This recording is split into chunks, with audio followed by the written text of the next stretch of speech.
Rebonjour, bienvenue sur cette vidéo qui est dans la continuité de la série sur le syndrome de l'imposteur et l'intelligence artificielle. Je mixte les deux dans le but en fait de t'aider à utiliser l'IA de façon plus intelligente tout en dépassant le syndrome de l'imposteur parce qu'on sait tous que le syndrome de l'imposteur, ça va être une petite voix qui va te dire que t'es pas légitime, que t'as pas la parole, que t'as pas à dire ce que t'as à dire.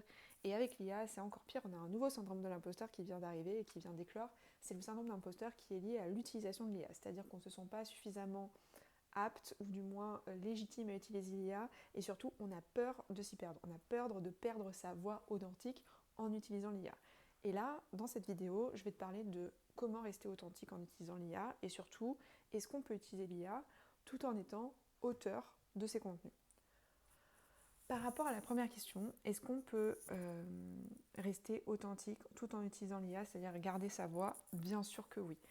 Le problème, c'est que trop souvent, quand on utilise l'IA, et aujourd'hui quand on voit notamment les exemples qui nous sont donnés, que ce soit sur des chaînes YouTube ou que ce soit même dans des articles, on nous parle d'IA qui vient carrément remplacer le travail d'un être humain. Ça, c'est quelque chose qui fait peur parce que on n'a pas envie de perdre son travail. Je pense que personne n'a envie de perdre son travail. Et surtout, on a peur des conséquences que ça peut avoir dans nos vies parce que le pire pour un être humain, c'est de devoir subir des conséquences qui sont liées à des facteurs extérieurs et qui ne sont pas liés à nous. Donc nous, dans tout ça, qu'est-ce qu'on fait? Ce qu'on a à faire, et ce qui est hyper important, c'est qu'il faut continuer à rester ouvert à ces innovations-là et à se former. Se former, ça ne veut pas forcément dire de changer de carrière. Se former, ça veut dire être suffisamment curieux ou curieuse pour s'intéresser à un sujet comme l'intelligence artificielle et se donner les moyens pour essayer d'apprendre un peu plus chaque jour sur le sujet. Histoire d'être à jour, même si beaucoup de gens pensent qu'on est vite dépassé sur le sujet, je pense qu'avec ma formation, tu peux avoir les bases qui vont t'aider justement à te débrouiller seul par la suite. Et cette formation, en plus, elle ne va pas te coûter le prix qu'une formation coûte aujourd'hui sur le marché de la formation qui, on sait, est ultra saturé. Par rapport à l'authenticité, quand tu utilises l'intelligence artificielle, tu vas lui soumettre ce qu'on appelle un prompt. Ce prompt, il est là en fait pour lui donner des indications sur ce que tu veux.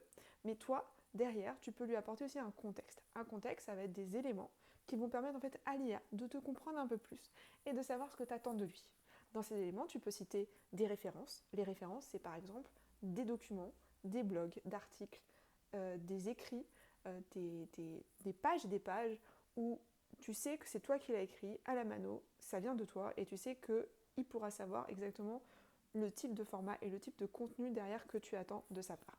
Le deuxième élément, ce sont les exemples. Les exemples, ça va être aussi avoir un format identique que tu souhaites que lui te ressorte. Donc on a parlé des références. Les références, c'est par exemple inspire-toi de mon style d'écriture que tu peux remarquer dans ses posts de blog ou dans ses posts sur les réseaux sociaux. Donc tu lui donnes un certain nombre de références. Après on a les exemples qui peuvent être tout simplement des formats. Donc par exemple tu veux qu'il te fasse un article de blog, donc tu vas lui donner un format d'article très spécifique avec un nombre de lignes, nombre de mots, comment les paragraphes, les idées, etc. sont présentés, le call to action à la fin, etc. pour qu'il puisse réaliser cette même logique à la fin dans ton output, donc c'est-à-dire pour le résultat. Et puis après, il y a aussi le brief, tous les éléments que tu lui donnes te concernant, les recherches que tu as pu faire. Donc moi je sais que j'aime bien dans mes prompts et dans mon contexte lui donner un certain nombre d'éléments qui sont un prompt détaillé du rôle que je lui donne, de la tâche que je lui demande de faire, des exemples de choses que j'aimerais bien en format comme résultat. Après, je lui donne aussi des références avec tout ce que j'ai pu écrire dans le passé, mes blogs d'articles, mes contenus podcast et mes contenus vidéo. Et puis, je vais lui donner un brief. Un brief, comme si je donnerais un brief à un assistant ou à un client en lui disant voilà ce que je vois, voilà ma vision des choses. Et l'IA, ce qui est formidable dans tout ça, c'est que déjà, elle va travailler avec des contenus que toi, tu as créés, donc elle ne va pas partir de zéro. Et ça, c'est le plus important pour rester authentique, c'est de lui donner et de s'assurer d'être à l'origine de 80% de ce qu'elle va créer. Et pour qu'il y ait ces 80%, toi, tu vas lui apporter du contenu, du référentiel, des exemples. Ok?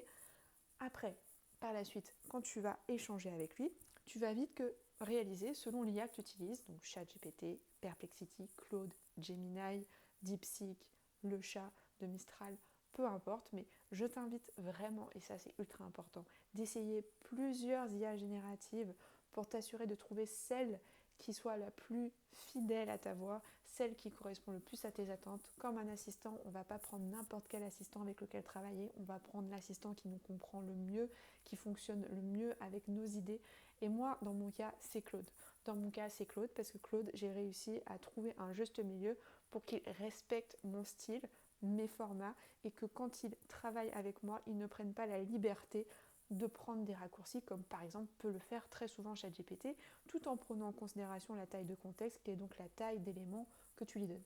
Je ne vais pas aller trop dans les détails parce que les détails c'est dans ma formation que tu trouveras via le lien.